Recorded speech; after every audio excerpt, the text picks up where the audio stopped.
Melkisedek adalah Raja Salem dan Imam Allah yang Maha Tinggi. Ia pergi menyongsong Abraham ketika Abraham kembali dari mengalahkan raja-raja dan memberkati dia. Kepadanya pun Abraham memberikan 1/10 dari semuanya. Menurut arti namanya, Melkisedek adalah pertama-tama Raja Kebenaran dan juga Raja Salem, yaitu Raja Damai Sejahtera. Ia tidak berbapa, tidak beribu, tidak bersilsilah, harinya tidak berawal, dan hidupnya tidak berkesudahan. Karena ia dijadikan sama dengan Allah, ia tetap menjadi imam sampai selama-lamanya. Camkanlah betapa besarnya orang itu, yang kepadanya Abraham, bapa leluhur kita, memberikan 1/10 dari segala rampasan yang paling baik, dan mereka dari anak-anak Lewi, yang menerima jabatan imam, mendapat tugas, menurut hukum Taurat, untuk memungut 1/10 dari umat Israel, yaitu dari saudara-saudara mereka, sekalipun mereka ini juga adalah keturunan Abraham. Tetapi Melkisedek, yang bukan keturunan mereka, memungut 1/10 dari Abraham dan memberkati dia, walaupun ia adalah pemilik janji. Memang tidak dapat disangkal bahwa yang lebih rendah diberkati oleh yang lebih tinggi. Dan di sini manusia-manusia fana menerima 1/10, dan di sana ia, yang tentang dia diberi kesaksian bahwa ia hidup.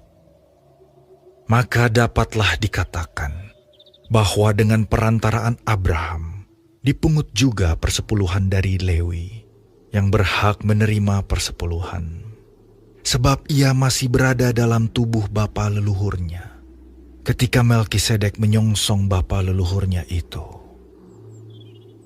Karena itu, andai kata oleh imamat Lewi telah tercapai kesempurnaan, sebab karena imamat itu umat Israel telah menerima Taurat, apakah sebabnya masih perlu seorang lain ditetapkan menjadi imam besar menurut peraturan Melkisedek, dan yang tentang dia tidak dikatakan menurut peraturan Harun? Sebab jikalau imamat berubah, dengan sendirinya akan berubah pula hukum Taurat itu. Sebab ia yang dimaksudkan di sini termasuk suku lain. Dari suku ini tidak ada seorang pun yang pernah melayani di mezbah. Sebab telah diketahui semua orang bahwa Tuhan kita berasal dari suku Yehuda. Dan mengenai suku itu, Musa tidak pernah mengatakan suatu apapun tentang imam-imam. Dan hal itu jauh lebih nyata lagi jikalau ditetapkan seorang imam lain menurut cara Melkisedek, yang menjadi imam bukan berdasarkan peraturan-peraturan manusia, tetapi berdasarkan hidup yang tidak dapat binasa. Sebab tentang dia diberi kesaksian, engkau adalah imam untuk selama-lamanya, menurut peraturan Melkisedek. Memang suatu hukum yang dikeluarkan dahulu dibatalkan, kalau hukum itu tidak mempunyai kekuatan, dan karena itu tidak berguna. Sebab hukum Taurat sama sekali tidak membawa kesempurnaan, tetapi sekarang ditimbulkan pengharapan yang lebih baik, yang mendekatkan kita kepada Allah. Dan sama seperti hal ini tidak terjadi tanpa sumpah. Memang mereka telah menjadi imam tanpa sumpah. Tetapi ia dengan sumpah diucapkan oleh Dia yang berfirman kepadanya, Tuhan telah bersumpah dan ia tidak akan menyesal. Engkau adalah imam untuk selama-lamanya. Demikian pula Yesus adalah jaminan dari suatu perjanjian yang lebih kuat.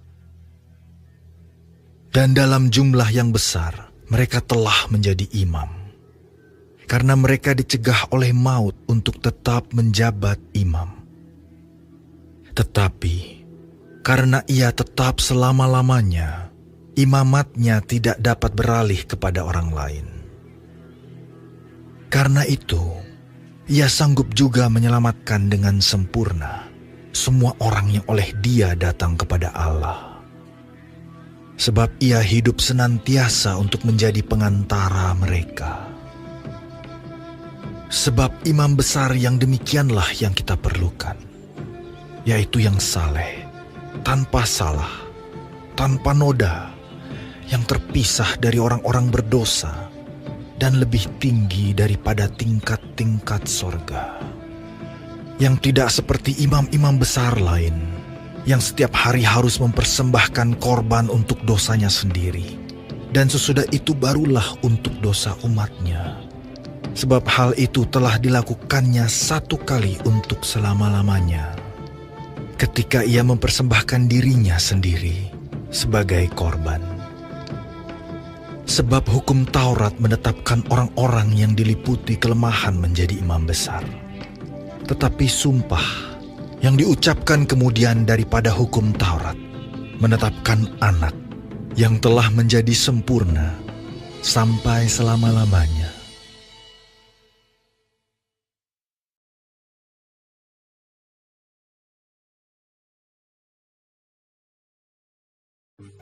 Shalom semua jemaat Tuhan, kembali kita di dalam pendalaman Alkitab Clear Sight.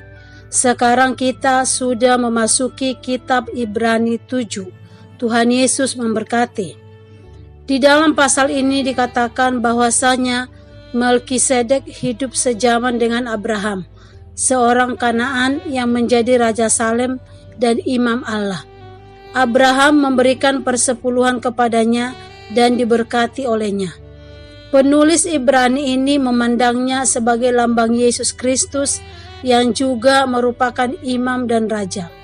Keimaman Kristus adalah menurut peraturan Melkisedek, yang berarti bahwa Kristus sudah ada sebelum dan lebih mulia dari Abraham, Lewi, dan para imam Lewi. Karena keimaman Lewi tidak sempurna dan dilaksanakan oleh orang-orang berdosa, maka diganti dengan imam yang sempurna, yaitu Putra Allah sendiri. Kristus adalah imam yang sempurna karena ia sama sekali benar, mati satu kali saja untuk menjadi korban karena dosa-dosa kita, menjadi imam kita yang abadi di hadapan Allah di sorga dan hidup untuk selama-lamanya. Oleh karena itu, Yesus mampu menyelamatkan dengan sempurna dan abadi semua yang datang kepada Allah melalui Dia. Kristus tinggal di sorga di hadapan Allah Bapa, memohon syafaat bagi setiap pengikutnya. Melalui pelayanan syafaat Kristus, kita mengalami kasih dan kehadiran Allah, serta memperoleh kemurahan dan kasih karunia untuk menolong kita dalam segala macam keperluan, godaan, kelemahan, dosa, dan pencobaan. Yesus menjadi pembela dan pengantara kita. Perantaraannya untuk menyelamatkan dengan sempurna, dan ini hanya berlaku bagi semua orang yang oleh Dia datang kepada Allah. Tidak ada jaminan keselamatan bagi mereka yang sengaja berdosa dan menolak untuk mencari Tuhan. Yesus melakukan sesuatu yang tidak pernah dan tidak mungkin dilakukan oleh imam lain, siapapun juga. Yesus Kristus mempersembahkan diri dan nyawanya sendiri sebagai korban penebus dosa. Dia menjadi imam dan menyelamatkan kita. Hanya Yesus sendiri, terpujilah Dia yang sudah menyelamatkan kita dari dosa. Amin. Tuhan Yesus memberkati.